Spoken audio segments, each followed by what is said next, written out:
Welcome back to the channel. In this video we'll take a look at all the different types of EQ and try to figure out what's best for your needs. You've likely seen dozens or even hundreds of different types of EQ, both analog, hardware, and software, and in this video I'm going to be breaking it down into a few different categories. We're going to look at shelving EQs, graphic or graphical EQs, parametric EQ, dynamic EQ, linear phase, mid-side EQ, and also some intelligent or automatic equalizers.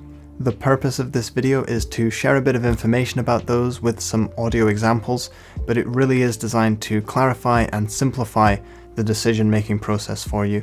But I won't be telling you exactly which one to use and which one not to use, because at the end of the day, if it sounds good, then it is good, but I know that some of the EQs are definitely better suited to some tasks than others are. So with all that said, let's just get right into it.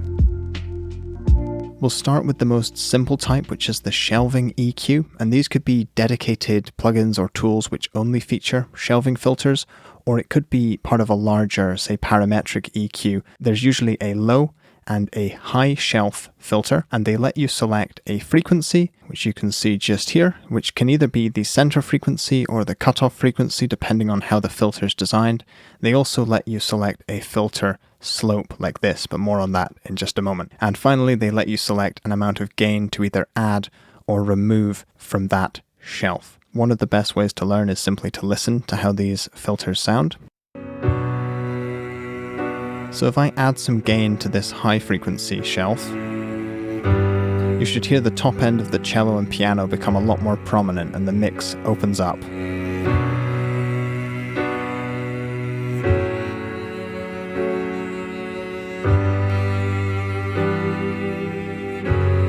And the same is true if I were to remove gain, it becomes darker. And this is what these shelving filters are really excellent for. Program material, entire mixes, masters, or buses. You can quite dramatically change the sound in still a natural way. And this brings me right onto the slope controls here. So if you choose quite a steep slope, you'll probably notice this corner or cutoff frequency more. But if you make it a nice gentle slope like this, you can sort of tilt a whole mix up or down in a certain direction, and it should sound quite natural. Often you can find these shelving features on standalone processors without any sort of graphical display. But you can see here we have a low frequency shelf, as indicated by this writing here, and we have a high frequency shelf here. And if I were to select a frequency and add some gain, you can see on this visualizer here that, again, you have a similar sort of shelf. I prefer to use plugins like this without the graphical display because when shelving, you simply do what sounds best and not what looks best on the display.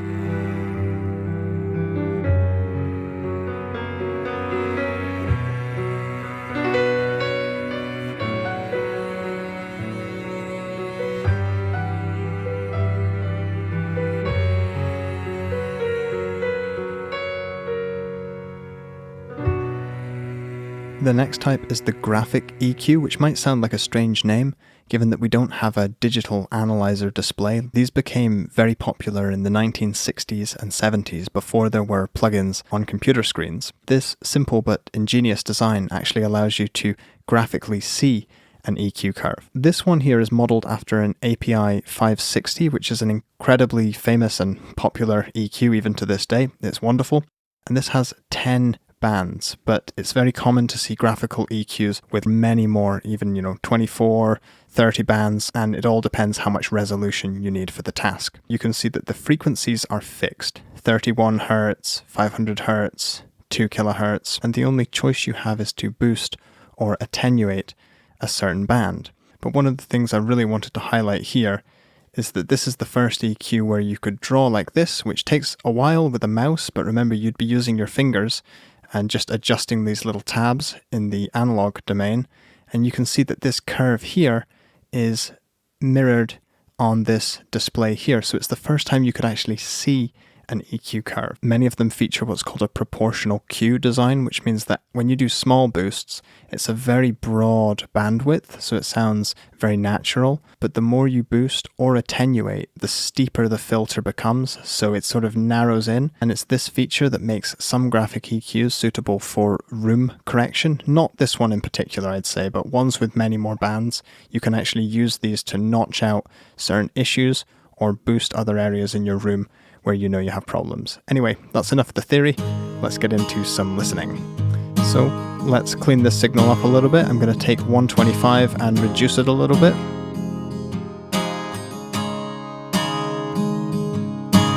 And I can take the top end and boost that as well.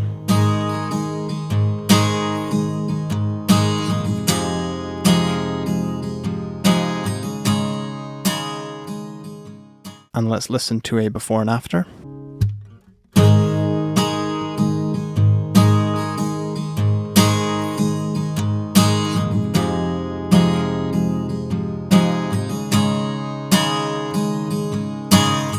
So I was probably boosting a little bit too much, it got quite bright, but you can tell these are great for tone shaping, especially during tracking and using the analog hardware versions of these.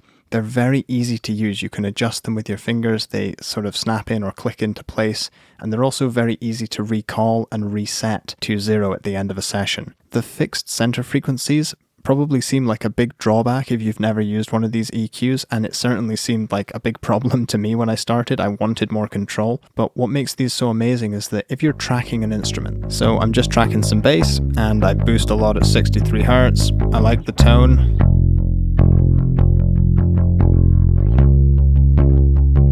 But later on I decided I didn't actually like that, but it's already printed, it's already recorded. Because the boost and cut behavior on these sorts of EQs is usually identical, it means that I can just load another EQ or run it through the same EQ again, and I can very easily exactly reverse it and get back to the original tone. And this sounds exactly the same as the original one. I've even gone so far as to completely max out the boosts and cuts and check them with a phase cancel, and they do completely cancel out. Usually you don't really have the option to go back and undo that, but with these kind of EQs, because the center frequencies are fixed and so is the Q value, or it's a sort of proportional Q, you can actually sort of undo what you did earlier, which is kind of handy. Since we're talking about analog hardware, it makes sense to talk about distortion and saturation. So many of these plugins have modeling, so preamp modeling. This tries to model some of the original circuitry. Depending on how much you boost and how much sort of signal you drive into these sorts of plugins, you can see that for every fundamental there are extra harmonics which are generated.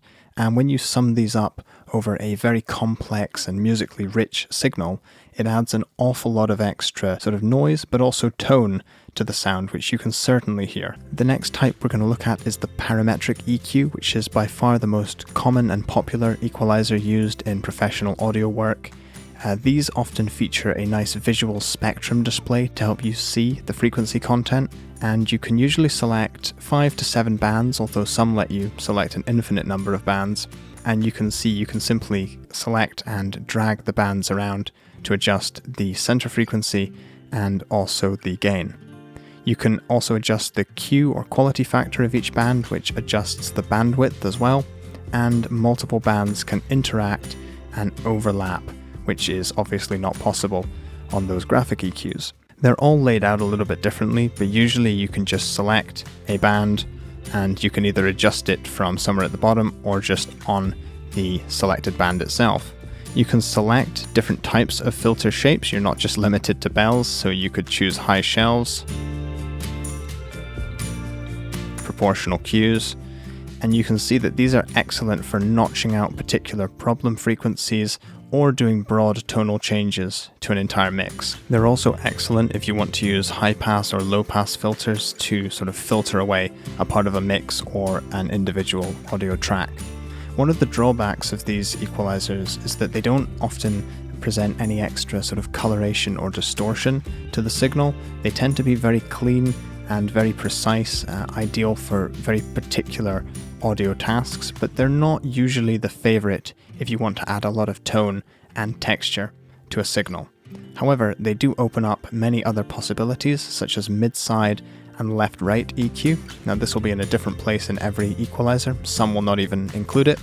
But up here, for instance, I can choose left-right, and then I can solo just the left side of a signal or the right side of a signal and apply a different EQ curve to that part of the spectrum. I particularly like doing this with mid-side EQ, where you can solo the side channel and maybe add a little bit of a high boost to the side channel, potentially cut a little bit of the low end away. That would be a bit extreme. And when you remove this from solo and you listen to the whole thing, this can make a mix feel a little bit more three-dimensional, have some more depth, because you've adjusted the side channel in a different way. Although parametric EQs now almost always feature a spectrum display, they started as hardware where you could add a cut or a boost, you can sweep through a range of frequencies and adjust the bandwidth or quality factor depending on the model. I like the analog modeled ones because you can engage the preamp and some of that circuit modeling, which makes them a little bit more useful for tone shaping, in my opinion. One of the issues with modern parametric EQs is that because there's so much visual feedback, we can often choose EQ curves which look right and not always listen to them. What I would recommend doing is simply disable some of these heat maps and the sort of spectrums, and then just listen to how the EQ curves affect the frequency content. I know we're all sort of guilty of mixing with our eyes, but for most tonal audio tasks, these really are your most powerful tool. You can notch frequencies out very precisely, S's in vocals, squeaks on guitar, maybe some hum if you've recorded an electric guitar. The parametric equalizer really is a wonderful tool. The next type we're going to quickly look at is the linear phase equalizer. And linear phase is a feature of many parametric equalizers. You can usually turn it on if you go into the settings, but there are some dedicated linear phase EQs. With all of the EQs we've looked at so far, whenever we are adjusting the frequency content of any band or shelf, we're also adjusting the phase of the signal. Now I do have an entire video dedicated to phase and polarity, which I will link in the top corner and in the description, but I'm going to try to visualize it here with a phase rotation visualization just here. You can see that as I boost or cut, and as I change the steepness of a filter or the filter type, the phase of the signal is adjusted. Now this looks pretty scary, but for most cases it's not something you need to be worried about. In fact, it only becomes a big problem when you start using very steep filter types, doing a lot of high passing and low passing, and doing an absolute ton of parallel processing, and even then it might not necessarily be a problem. Usually when you EQ, the tonal difference caused by the filter you're using will sound far more significant than any sound difference that you hear from the phase relationship of the signal being changed or compromised. It is something to be aware of, which is why I've made a whole video about it, but it's not something to be paranoid about. However, in some cases, you can use a linear phase equalizer, and this maintains a linear phase relationship, so the phase is not affected, but it's at the expense of a much higher CPU load and a greatly increased latency. And there are often other nasty artifacts, such as pre-ringing, which is a common feature of linear phase filtering, which, to be honest, sound a lot worse, in my opinion, than the slight change of the phase relationship. The next type we're going to look at is the dynamic EQ, which takes all the power of the parametric EQ and builds on it further by making each band dependent upon the input. So you can see if I select this first band and just pull it down, the actual filter is sort of jumping up and down, and it's dependent upon the input signal. So when the input in a certain band passes a threshold, the EQ filter will be engaged. This means that it's excellent for de-essing and also controlling certain frequency build-ups and resonances. In this case, I'm using it to just control the low end of the guitar so that there's a nice consistent low end and none of those notes ring out too loud. There are also a few free dynamic EQ plugins, which I'll link in the description, and I have a whole video detailing different processing techniques you can use with dynamic EQ, because the possibilities are almost endless. It's actually my preferred way to use EQ, because often I prefer a filter band to dynamically activate only when it's needed, and it saves a load of automation. You can just sort of set it and forget it. The final type we're going to look at is automatic or intelligent equalization. There are several plugins that try to achieve this by listening to the input signal and applying dozens, hundreds, or even thousands of filters and tonal changes to the sound every second. I find it's quite easy to overdo it with these plugins, but let's just take a listen to what it's doing.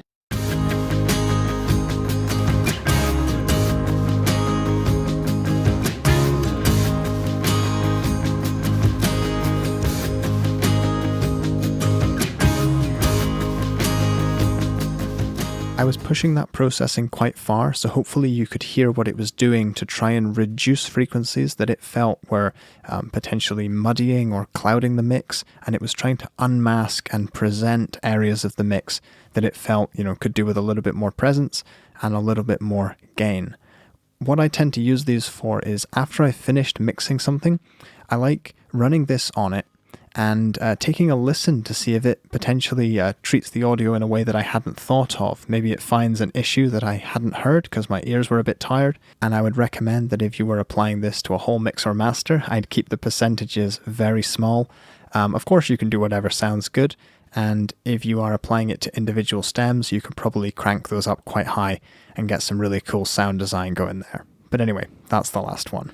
So that's it for this video, and I know that was probably a lot of information, but if you want to know more, you can find out more on my website or on the rest of this YouTube channel. All the links are in the description down below as usual. But thank you very much for watching, and I look forward to seeing you in next week's video, which will be another mastering start to finish video. So I'll see you then. Bye for now.